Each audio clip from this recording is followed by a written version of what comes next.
음,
아, 4시가 됐네요. 진행하겠습니다. 네, 안녕하세요. 김태강 부장입니다. 오늘은 이제 3월 5일 수요일입니다. 어제 원래 했어야 되는데, 어제 아시다시피 이제 그 대체 거래소, NXT, 넥스 트레이더, 뭐, 그게 이제, 오픈이 되면서 아마 좀 불편하셨던 분들이 많으셔가지고, 그거 오전에 처리하고, 그리고 평상시에 있었던 많은 고객들의 또 문의사항과 뭐 안내사항이 뭐 오후 늦게까지도 계속 이어져 가지고 한, 한 10년 이상 내에서 가장 바빴던 어제였던 것 같아요. 그래서 도저히 그 V그룹 투자 아이디어 공유는 진행을 할 수가 없어서 그래서 이제 오늘로 연기했습니다. 좀 양해 부탁드리고 이해 부탁드리겠습니다.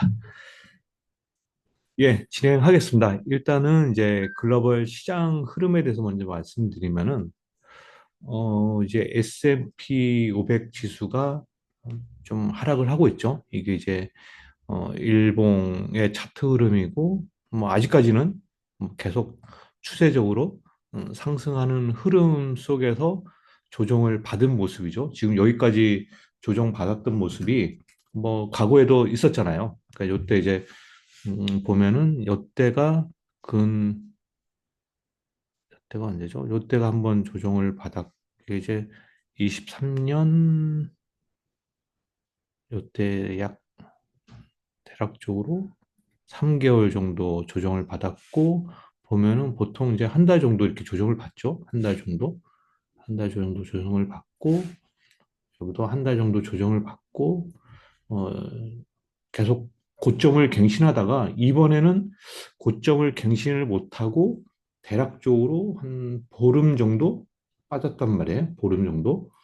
그러니까 이제 한 달 정도 조정을 받으면은 여기서 조금 이렇게 옆으로 기대면서 있든지 아니면 조금 더 빠지든지 뭐 둘 중에 하나겠죠. 옆으로 기면서 살짝 올라가든지 아니면 조금 반등 주고 다시 또 추가 하락을 해서 조금 더 빨라지든지. 근데 이제 뭐 아직까지는 과거에 있었던 흐름 속에서 벗어나진 않았어요. 뭐 잘해야 저는 이제 요 정도일 거라고 생각을 하고 있거든요.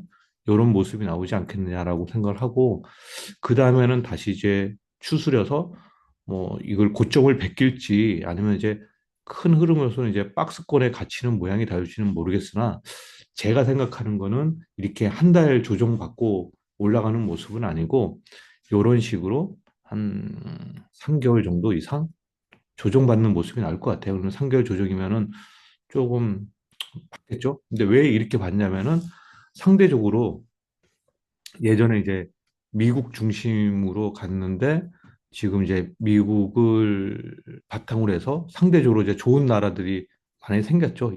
유럽 지역하고 중국을 포함한 이제 홍콩 또는 이제 IT 요 두 개가 생겼기 때문에 그러니까 이제 글로벌의 큰 돈을 움직이는 매니저 입장에서는 미국에서 이제 요렇게 진행을 할 것 같다. 그래서 이제 대체 시장이 생겼기 때문에 미국의 조정이 가구의 한 1개월이 아니라 한 3개월 정도 조정받는 모습이 나올 것 같다라고 하는 겁니다. 뭐 3개월 조정받고 뭐 추가적으로 더 하락을 할지 아니면 이제 저점을 3개월 중에 저점 찍고 다시 반등을 줘서 신고가를 뚫을지 그건 저는 아직은 모르겠으나 어찌됐건 대략적으로 3개월 정도의 조정은 있을 것 같다라는 게 이제 기본적인 생각입니다. 이제 이게 이유를 이제 주목을 하는 거는 이제 우크라이나 재건, 뭐 여기에 러시아 재건도 있겠죠. 이제 우크라이나 중에서 러시아가 점령한 지역에 또 재건이 있을 수가 있기 때문에 요거에 대한 기대감이 유럽을 좋게 하는 거고요. 중국은 이제 딥시크, 시크의 출현에 따른 중국의 AI에 대한 가능성을 이제 외국인들이 좋게 보고 여기에 이제 집중 투자를 하는 거잖아요. 근데 이게 흐름이 좀 좋을 것 같다라는 생각을 갖고 있는 거고요. 그리고 이제 오늘 아침에 나왔던 내용이 있었는데 그 내용이 뭐냐면은 시장이 이제 조정을 받는데 이제 트럼프가 계속 이제 트럼프가 관세 관세로 지금 이제 어떻게 보면은 불안감을 조성을 하는 거죠. 불안감을 조성해서 주가가 하락을 하는, 그러니까 이제 이 주식의 주가가 하락하는 거는 이건 이제 위험 자산이잖아요. 위험 자산이고 이게 이제 상대적으로 안전 자산이라고 하는 안전 자산인 채권. 그래서 이제 이쪽을 이게 변동성이 커지고 주가가 떨어지니까 여기서 팔아가지고 현금을 갖고 채권을 매수하게끔 해서 채권 금리가 떨어뜨리려고 한다. 이제 트럼프의 진짜 의도는 이거다. 이 금리를 낮추고자 한다. 왜 그러냐면은 트럼프가 집권을 했는데 미국의 정부의 부채가 너무 많다. 그 금액이 얼마냐면은 잠깐만요. 여기다 하면은 이제 향후 6개월 이내에 만기가 도래하는 채권, 미국 정부의 부채가 7조 달러랍니다. 7조 달러. 근데 7조 달러를 상환하려면은 다시 재발행해가지고 해야 되는데 재발행할 때 지금 10년 금리가 대략적으로 4.2, 4.3 정도 되거든요. 그러니까 이게 너무 높다라고 이제 트럼프는 생각을 하고 있는 거거든요. 이게. 그래서 그래서 이 금리를 낮추면은 그러니까 이제 시장 금리를 이 10년 거래되는 금리를 낮추면은 이제 FRB에서도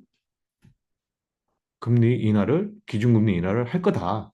물론 이제 이걸 때문에 이제 물가가 좀 상승할 수 있는 요인이 될 수는 있지만 이 물가가 상승한다면은 결국은 인플레가 발생해서 채권 금리가 올라가야 되겠지만은 이거는 이제 좀 장기적인 시각인 거고 단기적으로는 주가를 빼서 어, 이 위험 자산에 나와서 위험 자산을 안전 자산으로 할 수 있는 미국 재무부 채권을 많이 사서 금리가 떨어지면은 이제 금리가 좀 많이 더 다운돼서 4.2에서 4.3이지만은 더 다운시켜서 그러니까 4%대 초반이나 4%또 아니면 3%대 후반으로 재발행을 원한다. 재발행을 원하기 때문에 트럼프가 지금 이제 그 누구야 머스크하고 합작으로 이런 짓을 하고 있다라고 썰이에 썰. 썰입니다. 뭐 물론 이게 진짜인지 가짜인지는 모르겠으나 일단은 썰입니다. 썰. 그래서 이제 요게 됐던 그러니까 이제 요 내용이 됐던 아니면 겉으로 드러나는 요 내용이 됐던 어찌됐건 이제 미국은 한 3개월 정도 조정을 받을 수 있는 가능성이 좀 열려 있는 게 아닐까라고 생각하는 겁니다. 그러면 이제 어, 여기서 미국이 안 좋으면은 한국이 안 좋을 거냐? 안 좋을 거냐? 아, 그렇지 않을 가능성도 있다. 왜냐하면 작년 하반기에 한국이 유독 너무 안 좋았고 지금 이제 투자자들의 움직임을 보니까 현재 한국은 자율적인지 왜 그런지는 모르겠으나 되게 강한 모습이 보이고 있다. 그러니까 이제 지금 한국의 시가총액을 보면은 지금 이제 삼성전자와 하이닉스를 비롯한 이제 IT 반도체가 되게 상위에 접근돼 있고 그리고 그다음에 은행을 비롯한 금융이 꽤 있고 그다음에 자동차 있고 나머지 뭐 고만고만 하잖아요. 뭐 2차 전지 뭐 배터리도 있긴 하지만 고만고만한데 지금 주가가 강한 거는 이것도 아니고 이것도 아니고 이것도 아니고 이것도 아니고 그 밑에 있는 좀 약간 잡주라고 할 수는 없고 약간 또 중형주라고 할 수는 없지만은 중소형주라고 할 수는 없지만 약간 좀 소외됐던 이런 주식들이 지금 강하잖아요. 그러니까 이제 이게 자율적으로 지금 강한 모습을 보여서 시장 지수는 뭐 이렇게 센 느낌은 없지만은 뭐 되게 뭐랄까요? 시장 자체의 저변은 되게 강한 느낌을 주고 있어요. 아주 강한 느낌을 주고 있습니다. 그래서 이제 어떻게 보면은 지금 수익률 게임의 진행이 아주 극심하게 지금 되지고 있는 거예요. 수익률 게임. 예, 그런 느낌이 듭니다. 그래서 이제 한국은 어떻게 보면 이제 좀 약간 중국 또는 그 EU의 이런 영향을 조금 더 영향을 받아서 뭐 주가 움직이는 것도 거기에 영향을 많이 받는 이런 주식들이 좀 올라간다는 느낌을 받고 있거든요. 그러니까 이제 한국은 약간 미국보다는 중국이나 EU에 가까운 영향을 좀 받고 있는 것 같다. 뭐 어찌됐건 투자자들이 여기에 좀 영향을 받는 것 같아요. 그래서 이제 전체적으로 흐름은 좋다라고 보시면 되고요. 그 다음에 약간 이제 우려스러운 거는 외국인들의 선물 매매를 보면은 제가 이제 세 가지를 보아요. 세 가지를 이제 외국인의 선물 매매. 이제 다 저는 약간 조금 한국 증시를 조금 긍정적으로 보는데 이게 좀 걱정되는 게 이제 외국인 선물 매매. 외국인이 지금 만기일 이후 제로를 기점으로 계속 더하기 빼기를 했더니 이 숫자는 지금 현재 매도 오늘 것까지 합치면 한 2만 7천 개 매도 그리고 롤오버 롤오버를 한 만기일 날 갖고 있었던 거를 70% 했다라고 생각하고 플러스 마이너스를 한 게 대략적으로 14,000개 매도. 그리고 세 번째는 이제 꼭지점에서 매도한 거를 이제 매도한 거를 다 플러스 했었을 때 숫자가 대략적으로 2만 8천 개. 어찌됐건 이 세 가지가 3만 개를 넘어가면은 그쪽 방향으로 잡는 게 맞거든요. 근데 이제 현재는 요 하나가 일단 3만 개 가깝고 나머지는 한 15,000개 이것도 3만 개 가깝기 때문에 대략적으로 조금 불안은 해요. 그러니까 외국인들이 선물로는 좀 해지를 걸어놓은 상황이기 때문에 조금은 불안한 모습은 있지만은 어찌됐건 이제 이 외국인들 선물 매매보다 더 뭐 이것도 되게 중요하지만 더 중요한 거는 시장의 투자자들의 심리나 아니면은 상황이 호전적이냐 아니면 좀 불안하냐 뭐 긍정적이냐인데 요게 그나마 이제 긍정적으로 작동을 하고 있기 때문에 시장이 저변이 되게 강한 흐름을 보여주고 있다라는 거는 아마 분명히 외국인 선물 매매하는 사람들도 알 거예요. 그러니까 이제 강하게 때리기에는 되게 불안한 거죠. 왜냐하면 시장 상황과 상황의 심리가 좋은데 여기서 매도를 많이 때리는데 불구하고 시장이 안 빠지면은 결국은 이 사람들이 손절을 해서 사서 끌어올려야 되기 때문에 청산할 때 사야 되기 때문에 시장이 빨리 올라갈 수 있거든요. 그러니까 이제 뭐 이거는 이제 외국인들도 그 부분을 알고 있을 거란 말이에요. 그래서 이제 지금 현재는 요 정도 수량은 좀 뭐랄까요? 좀 이제 해지를 걸은 최소 수량 정도로 보이는 거고 나머지 더 어떻게 될지는 그좀 지켜봐야 될 것 같습니다. 뭐 하여튼 지금은 요거 하나만 빼고 그리고 외국인들이 주식을 지금 계속 팔고 있죠. 올해 연초부터 해서 외국인들 주식 매도가 나오는 거는 좀 부정적인 거예요. 외국인들 시간 되게 부정적이지만은 나머지 내용들은 그나마 긍정적이다라는 정도로 말씀을 드릴 수 있을 것 같습니다. 제가 이제 시장에 대한 내용은 다 말씀드렸습니다. 시장에 대해서 말씀드렸고 혹시 궁금한 거 있으면 채팅창에 올려주시고요. 그 다음에 이제 해외 기업에 대한 이제 투자 아이디어를 말씀드리겠습니다. 지금 보면은 나머지 저번 주는 막 이렇게 제가 아이디어로 드릴 만한 내용이 그렇게 많지는 않았었어요. 근데 이제 요거는 꼭 말을 해야 되겠죠. 지금 이제 마이크로소프트가 그러니까 마소가 갑자기 AI 데이터 센터에 투자를 줄이겠다 아니면은 임대 계약을 했던 거를 취소한다. 뭐 이런 얘기가 나오면서 그렇잖아도 이제 딥시크에 의한 충격이 큰 상황에 마소 마이크로소프트까지 이런 얘기를 하고 있단 말이에요.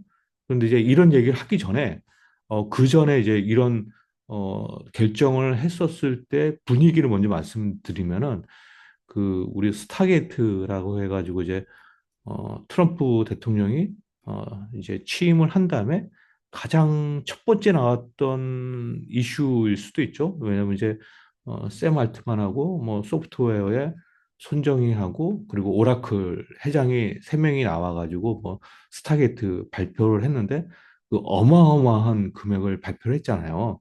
이제 그거는 뭐 다 알고 있는 얘기였고, 근데 왜 거기에 마이크로소프트가 마소가 안 들어가 있고 손정희가 들어가 있거든요. 소프트뱅크가.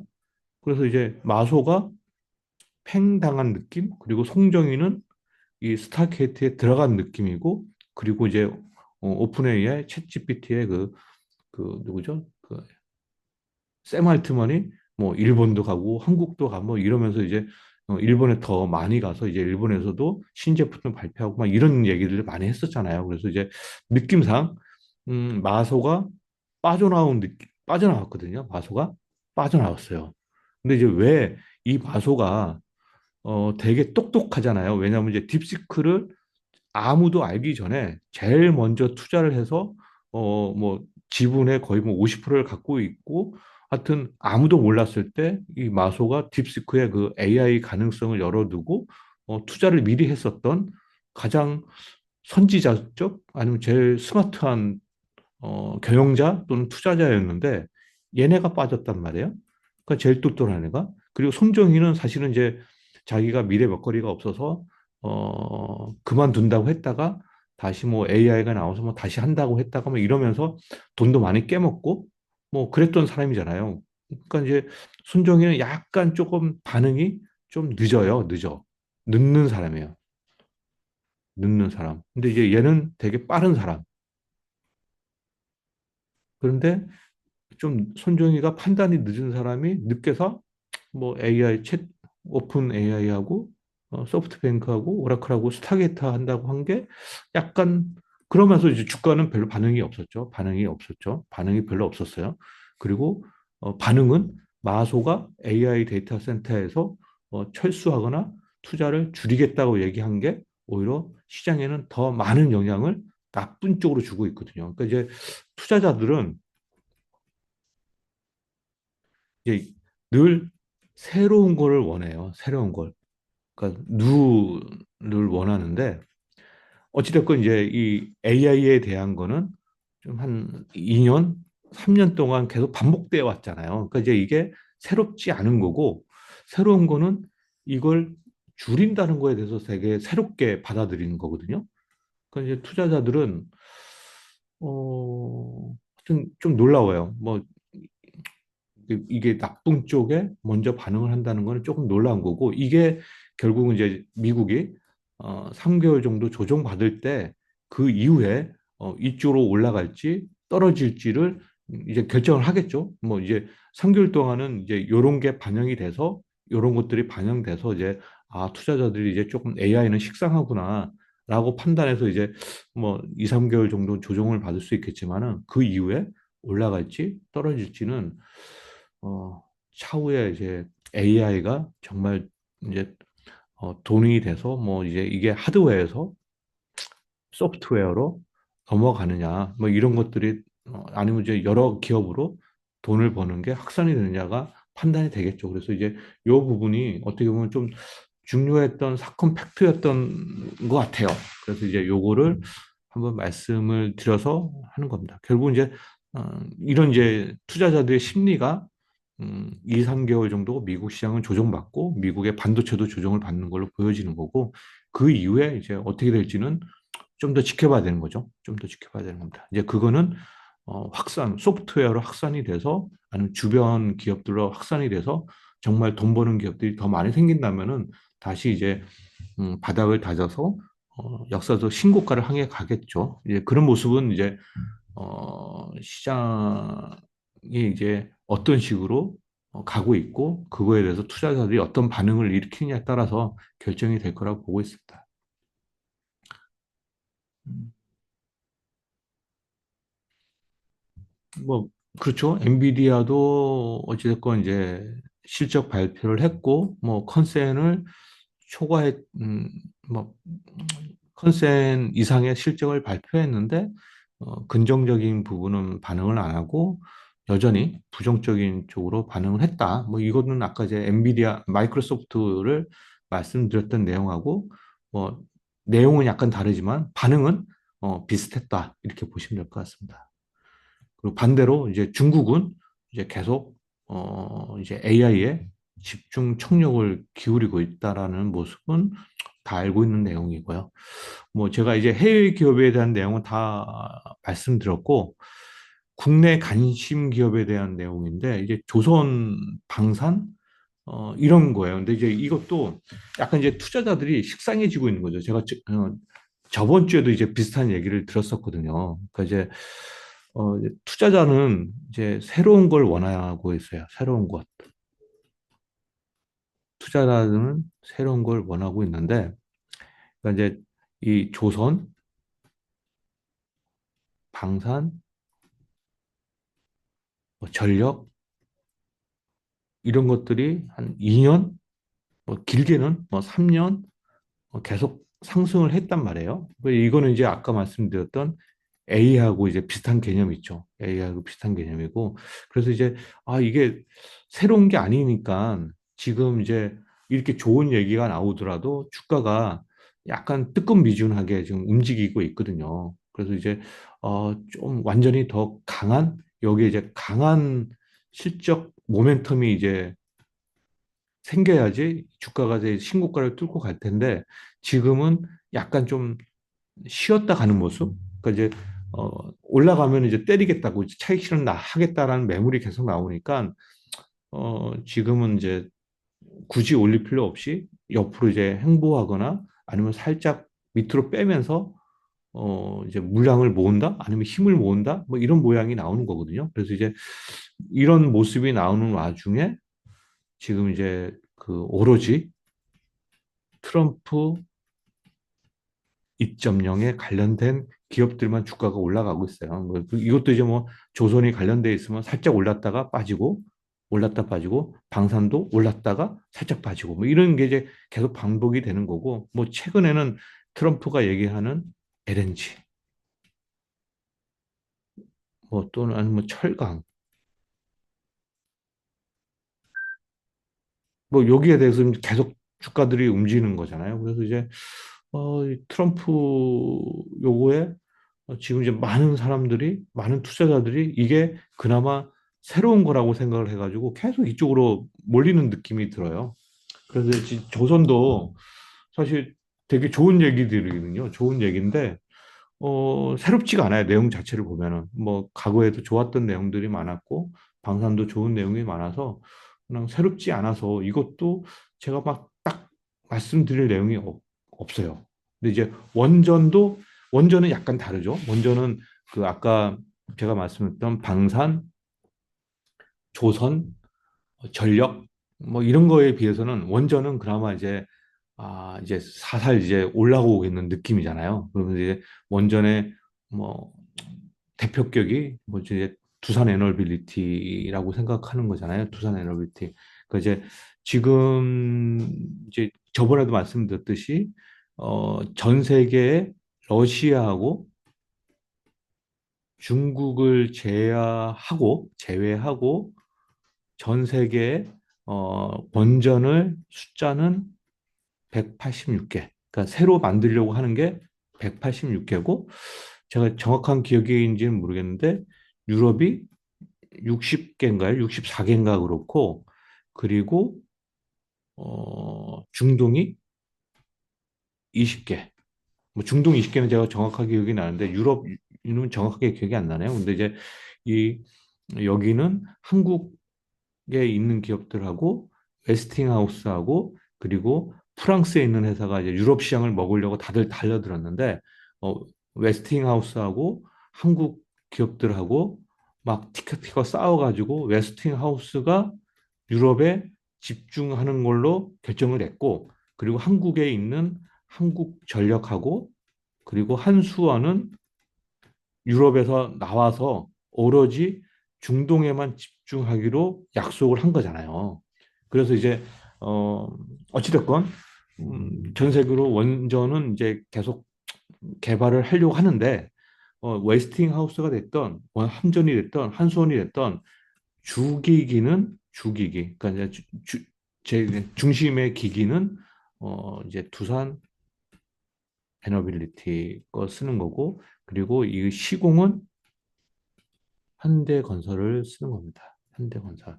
그런데 이제 두산 에너빌리티는 이제 좀 올라온 지가 좀 더 빨리 됐고 현대건설은 이제 올라오기 시작한 지가 한 달 또는 두 달 정도밖에 안 됐거든요. 그래서 이제 현대건설이 좀 더 새롭다라는 느낌이 들어서 현대건설을 이제 관심 있게 보자고 제가 이제 저번 시간에 말씀드렸고, 근데 이제 안타깝게 이제 현대건설이 이제 주가가 좀 급하게 올라왔기 때문에 제가 이제 요 날이 정확하게 기억이 안 나는데 2월 20, 1월 22일인가요? 이때 이제 실적을 발표했는데 얘가 적자 1조 7조 원을 발표한 이날 9% 상승을 했다. 그리고 이제 그다음부터 외국인들이 주가를 계속, 외국인이 아니라 기관 투자자들이 주식을 사서 많이 올렸는데 한 번도 쉬지 않고 계속 올랐거든요. 거의 한 두 달 정도?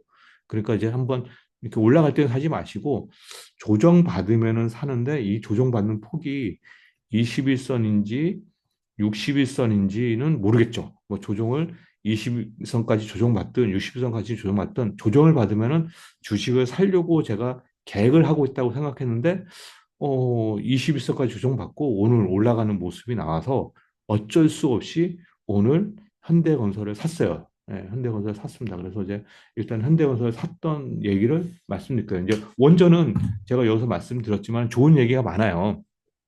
좋은 얘기가 많습니다. 그래서 이제 요거는 직접 다 한번 읽어보시면 되고 원전에 대해서 좋은 얘기들은 그렇다는 얘기고 그다음에 이제 YG 엔터도 음, 원체 안 좋았다가 원체 안 좋았죠. 왜냐면 이제 YG 엔터의 핵심은 빅뱅 그리고 블랙핑크인데 빅뱅은 원체 뭐 오래전부터 산상조각이 났고 뭐 이제는 기껏해야 이제 지드래곤 한 명밖에 없는 거고 그리고 이제 블랙핑크는 작년에 뿔뿔이 다 헤어져서 각자 소속사를 만들어서 활동을 하고 그리고 완전체는 이제 YG 엔터에서 한다라고 했잖아요. 그래서 이제 YG 엔터는 볼 게 하나도 없는데 우연찮게 지드래곤과 블랙핑크가 올해 이제 정규 앨범도 내놓고 어, 콘서트 활동도 한다고 하니까 얘가 이제 갑자기 이제 좋아 보이는 거죠. 하나도 안 좋을 게, 핵심 두 파트가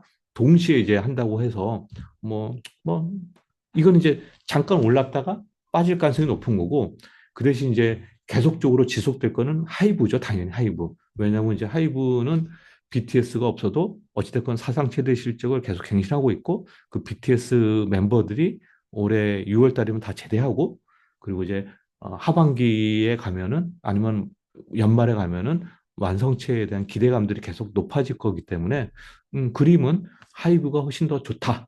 그러나 이제 YG 엔터는 원체 안 좋다가 약간씩 이제 좋아지는 그림이 그려지니 요것도 이제 언급을 했다라고 보시면 되고요.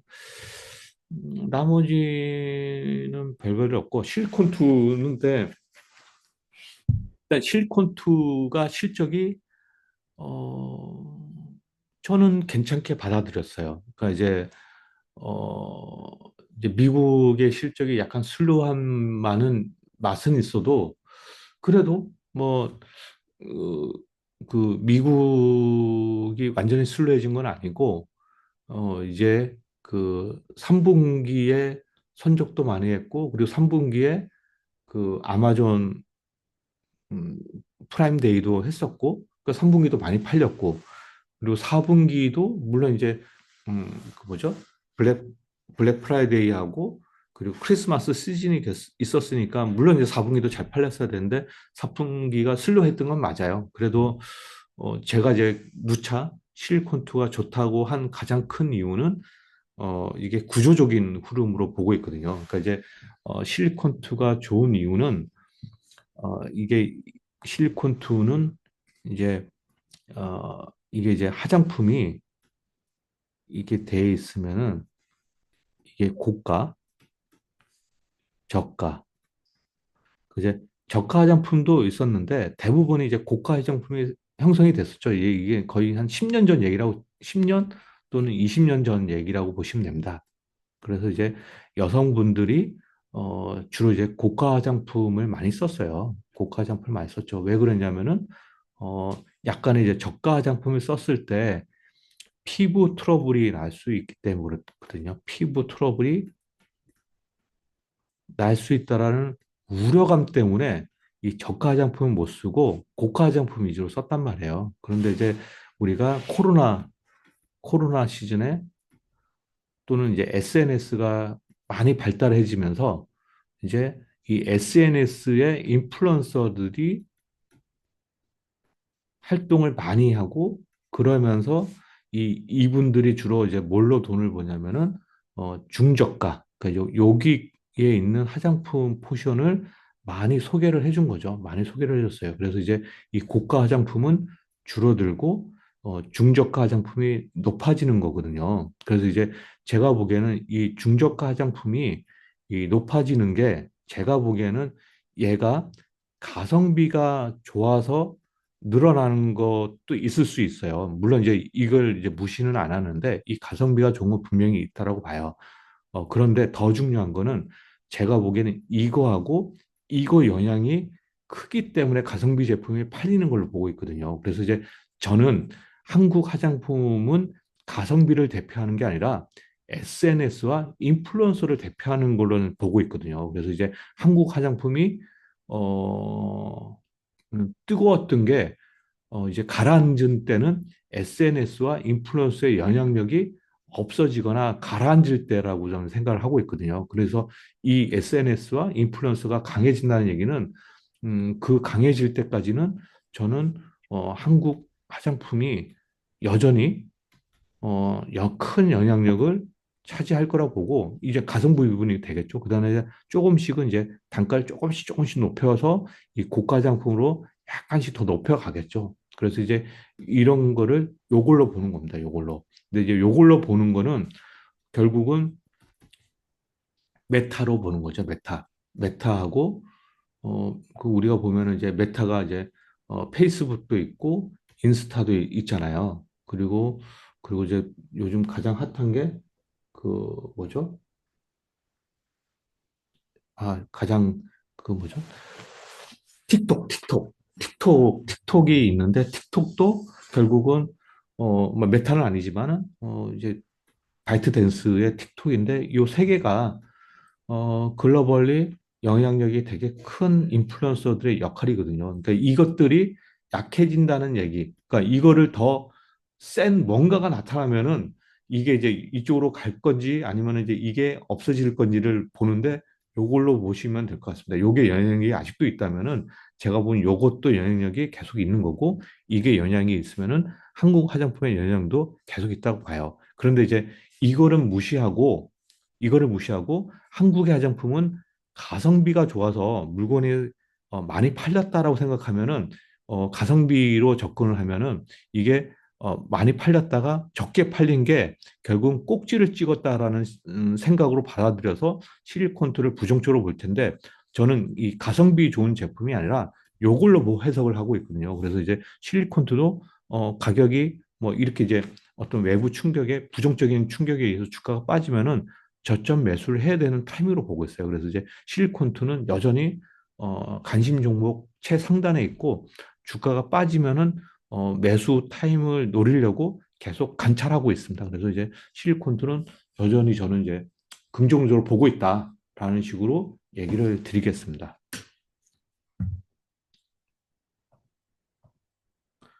그다음에 이제 삼법 개정인데 이 삼법 개정이 돼야 돼요.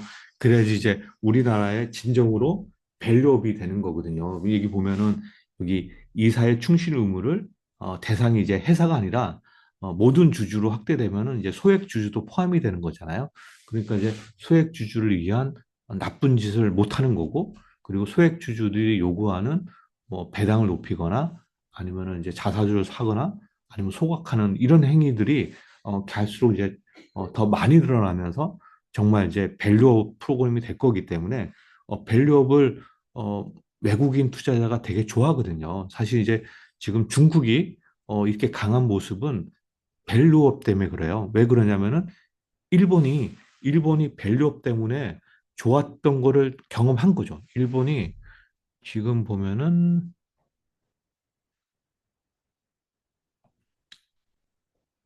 일본을 길게 보면은 주봉으로 보시면요. 지금 요때가 요때가 저점이잖아요. 요때가 저점. 요때가 저점인데 이때부터 밸류업 그 아베노믹스를 얘기한 아베노믹스 요때인가요? 저 정확하게 모르겠으나 어찌됐건 아베노믹스가 언제 했는지는 봐야 되겠지만은 어찌됐건 2013년부터 올라간 거거든요. 잠깐만요. 아베노믹스가 언제 했는지 좀 볼게요.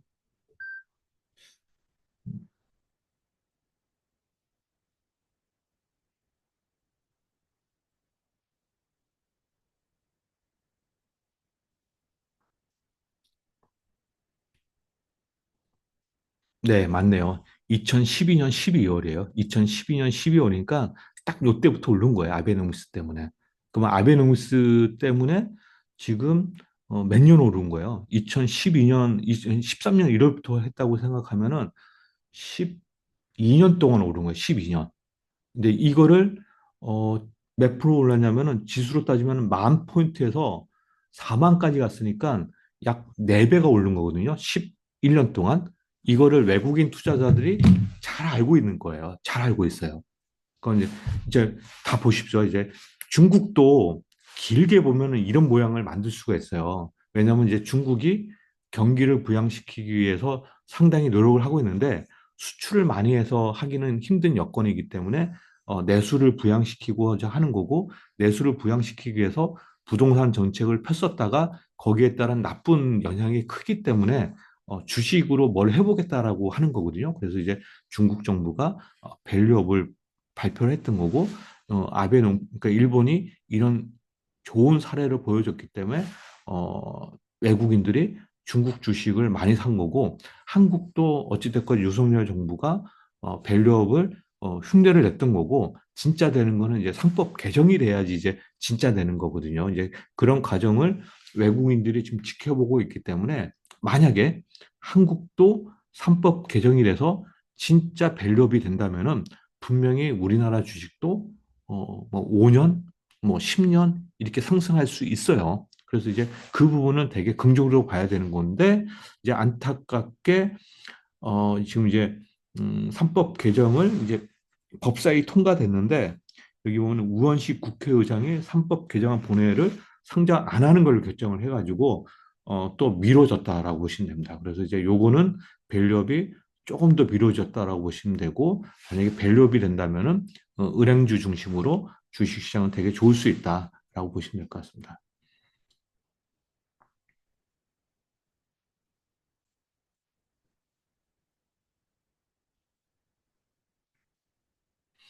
그 다음에 이제 국내 개별 기업에 대한 주간 동향을 말씀드리면은, 요거에 좀 황당하죠? 이게 지금 뭐냐면은, 이제 미국이 있으면은, 이제 미국, 미국 땅덩어리가 이렇게 있으면은, 이제 이쪽으로는 캐나다가 있는 거고, 여기 이제, 멕시코가 있는 거고, 이쪽은 이제, 이쪽이 서부인가요? 이쪽이 서부, 이쪽이 동부면은, 이제 어찌됐건 수출하기 위해서 육지로 이동을 하던 아니면은 항구로 오던 이러는데 이 항구로 이동을 할 때 선박으로 오잖아요. 선박에 대해서 올 때 배가 이렇게 오면은 배에 대해서 어 수수료 그러니까 수수료를 그러니까 미국 배를 쓰지 않으면은 거기에 따라서 100만 달러를 선박당 100만 달러를 지급해서 14억 원이라는 부과를 하는 거고 그리고 컨테이너 1톤당 100, 1000달러, 143만 원에 부과를 하겠다는 거예요. 이거 참 미국이란 나라가 이상한 행위를 지금 하고 있잖아요. 근데 이걸 하면은 어찌됐건 중국 거는 안 쓸 거라는 얘기거든요. 근데 이제 이걸 쓰려면은 이제 배를 또 만들어야 되겠죠. 배. 컨테이너 선을 만들어야 될 텐데, 중국 건 안 되니까, 뭐, 한국 걸 쓰던, 일본 걸 쓰던, 아니 뭐, 유럽 걸 쓰던, 이런 걸 쓰겠죠. 그런데 이제, 이것도 되게 큰 호재인데, 문제는 이게 지금 수주를 주면은 보통 지금 현재 3년에서 4년치 먹거리가 쌓여 있는데, 지금 수주를 줘봤자 또 3년 후면은, 이거는 좀 애매한 거죠. 왜냐면은 6년 기다려야 되는데, 6년 기다리면은 트럼프가 4년 남았잖아요, 4년. 그 이후 어떻게 될지 모르잖아요. 그러니까 이제 선주 입장에서는 선사나 선주 입장에서는 이런 뉴스를 보고 조선의 수주를 줄지는 약간 애매한 거죠. 애매해요. 대신 선 그 해운은 당장 수혜를 볼 수 있어요. 왜냐하면 조선을 만들어 달라고 부탁하는 거는 진짜 3, 4년 걸리거나 한 6년 정도 걸려야 되는데 6년에서 7년 걸려야 되는데 이건 조금 아닌 것 같고 해운주는 수혜를 당장 받을 것 같아요. 만약에 아직은 이제 하겠다라는 계획 상정된 거거든요. 계획이거든요. 계획인데 이게 진짜 되면은 해운주는 올라갈 수 있어요. 해운주. 그래서 이제 요거를 관심 있게 보셔야 되는데 그래서 제가 이제 요걸 샀어요. 오늘 HMM. 왜냐면 이것 때문에 그렇습니다. 이것 때문에. 이거 한번 읽어보십시오. 되게 말도 안 되는 내용인데 이걸 하겠다라고 트럼프 대통령이 지금 진행하려고 하는 거거든요. 근데 할 것 같아요. 트럼프니까. 그래서 얘가 수혜를 볼 것 같아요. 근데 얘를 수혜를 보는 거는 요거예요. 그러니까 이제 한국에 어, 국적 선사인 회사는 요거 HMM밖에 없어요. 뭐 나머지 뭐 흥하해운이나 뭐 대한해운에 있는데 이거는 이제 큰 배가 아니어서 이제 동남아 중심으로 이제 좀 적은 지역, 뭐 우리 보면 항공사로 보면 LCC급밖에 안 되는 거고 멀리 가는 건 요거 하나밖에 없으니까 한국에 있는 상장 회사는 요거 하나만 수혜를 받는 거죠. 진짜 된다면. 그래서 요거에 대해서 관심을 되게 두셔야 된다. 왜냐면 돈을 진짜 벌 수 있기 때문에. 우리가 이제 과거에 돈을 많이 벌었던 때가 있었잖아요. 코로나 때. 코로나 때, 요거 돈 많이 벌었잖아요. 근데, 이것도 제2의 코로나 같은 형태가 될 수도 있다는 생각이 들어서 요거는 좀 관심 있게 보셔야 됩니다.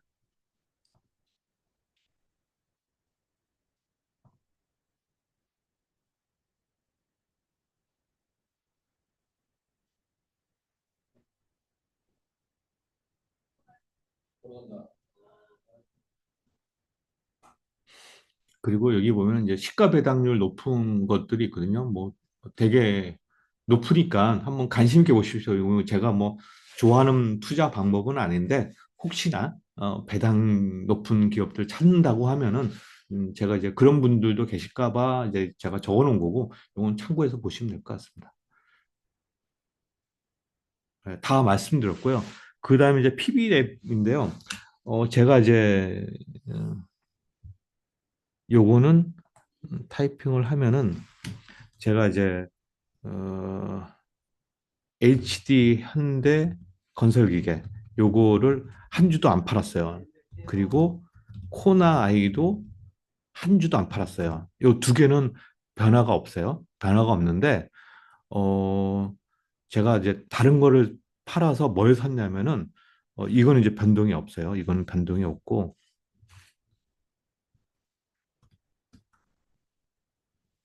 근데 변동이 있는 거는 뭐냐면은 제가 그걸 샀어요. HMM. HMM하고 현대건설을 신규로 샀어요. 신규로 매수했습니다. HMM은 제가 12% 샀어요. HMM은 12% 비중. 제가 다 적으면은, 이거는 38%, 코나이는 16%, HMM은 12%, 현대건설 8%또 신규로 샀죠. 그리고 약간 이제 나머지는 물량을 축소했습니다. 물량 축소. 물량 축소는 이제 하이브, 비올, 그리고 휴메딕스 줄였어요. 그리고 전량 매도는 뭐 1%밖에 안 됐지만은 이제 그 바이오 플러스는 뭐 1%밖에 없던 거여서 일단 다 줄여서 바이오 플러스 다 줄였습니다. 그래서 이제 변동이 없는 거는 HD 현대건설 이렇습니다. 그리고 아까 제가 HMM을 산 이유하고 현대건설을 산 이유는 말씀을 드렸고 현대건설은 제가 저번 주에 사겠다라고 말씀을 드렸었잖아요. 그래서 이제 현대건설이 21선까지 떨어져서 반등을 주길래 일단 현대건설을 샀습니다.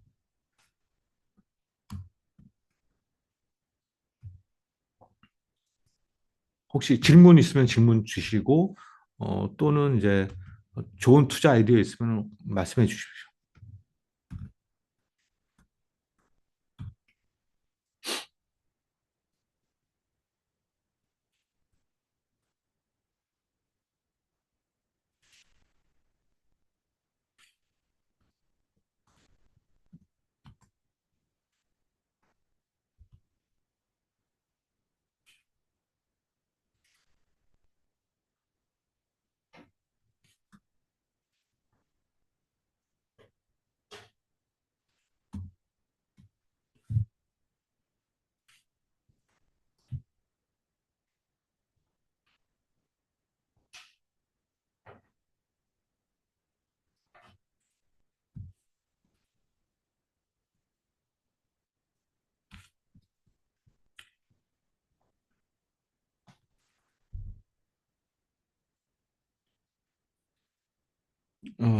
지금 질문을 주셨는데, 유안타에서 말하길 실리콘투가 1, 3분기 배당금 400원 지급에 4분기 결산 배당금도 최소 400원 지급되면 자사주 매수 소각 등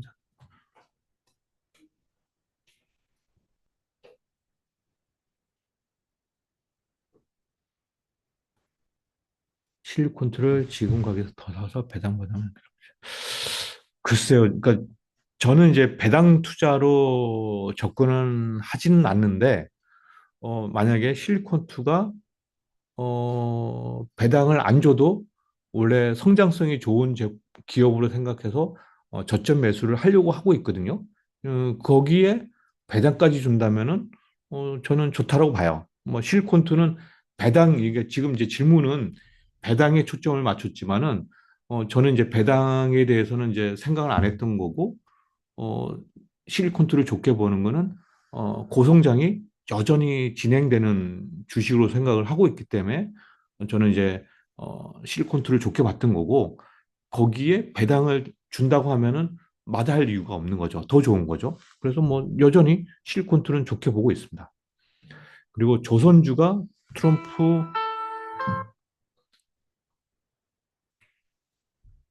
트럼프 수혜를 받는 건 아직인가요? 군함에서 성소 출전. 아, 예.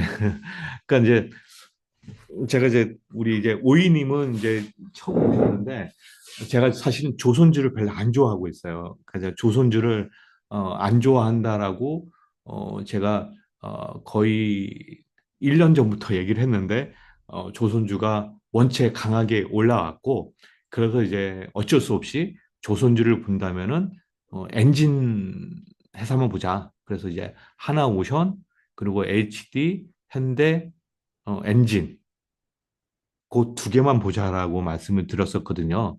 그래서 이제 아, 배를 만드는 업체들은 제가 이제 보기에는 중국이 너무 잘하기 때문에 배를 만드는 업체들은 안 했으면 좋겠어요. 하나오션도 뭐 군함을 만들고 뭐 미군 해군의 뭐 MRO 사업을 한다고 하는데 사실 그게 돈이 될 것 같지는 않고 만약에 조선을 보시겠다고 하면은 그냥 오로지 하나 엔진하고 HD 현대 엔진 그 두 개만 보시는 게 맞을 것 같습니다. 그래서 이제 현대 미포 조선은 늘 포함해서 조선주는 가급적 보지 마세요. 예, 그런데 이제 원체 이제 조선이 강한 모습을 보여주니까 제가 이제 계속 공부하시라는 의미에서 조선에 대해서 올려드리고 언급은 드리지만은 사실은 조선은 관심을 안 두시는 게 맞다라고 저는 이제 말씀을 드리고 있습니다.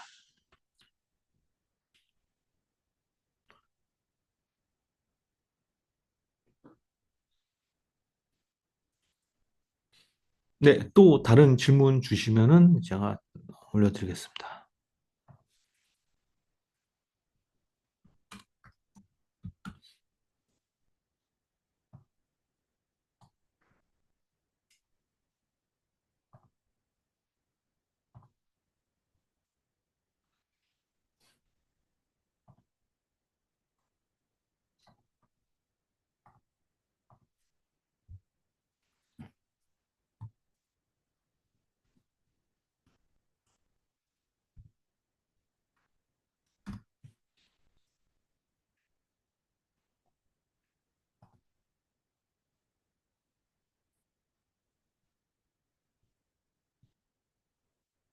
네, 뭐 LNG, 예, LNG, 네, 뭐 관심 둬야 된다고 보고 있어요. 이제 이거는 어, 이제 실적 개선이 될 거는 같아요. 될 거는 같은데, 이제 미국의 공장을 갖고 있는 업체예요. 근데 이제, 근데 그런 업체는 제가 이제 저번에 말씀드렸듯이, 한 2주 전, 3주 전에 말씀드렸었잖아요. 이제 그때 이제 넥스트, 뭐죠? 이름도 까먹었네요. 휘스틸하고 넥스틸을 말씀드렸는데, 넥스틸은 미국의 캐파 15%가 미국에 있으니까, 그리고 휴스틸하고 세아제강이 미국에 공장이 있다라고 말씀드렸는데, 오늘 이제 뉴스와 자료를 보니까 휴스틸은 공장이 만들고 있는 중이에요. 그러니까 완공이 된 건 아니고 휴스틸은 만들고 있는 중. 그리고 넥스틸은 어, 총 캐파의 15%가 미국에 있어요. 그런데 주가가 많이 올랐잖아요. 근데 그걸 지금 사실 필요는 없다고 봐요. 제가 2, 3주 전에 뭐 말씀드렸을 때 뭐 그때는 사시는 건 제가 못 말리는데 지금은 뭐 이렇게 많이 올랐는데 뭐 지금 굳이 뭐 관심을 두실 필요는 없다고 보고 있습니다.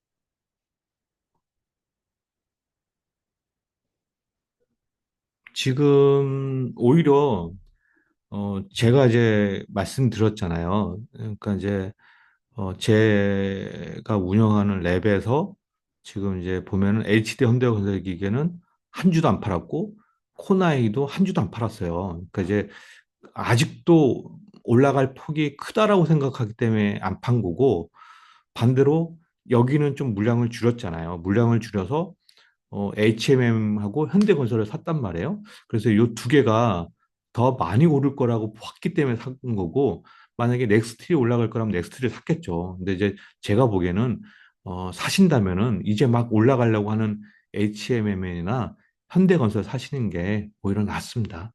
어, 제가 이제 PB랩의 보유 종목과 그리고 뭘 살지 어떻게 매매를 할지를 미리 다 말씀을 드리잖아요. 그러니까 이제 그거를 참고 삼아서 하시는 게 나름 도움이 되시고 굳이 많이 올라간 주식을 사시려고 하실 필요는 없을 것 같아요.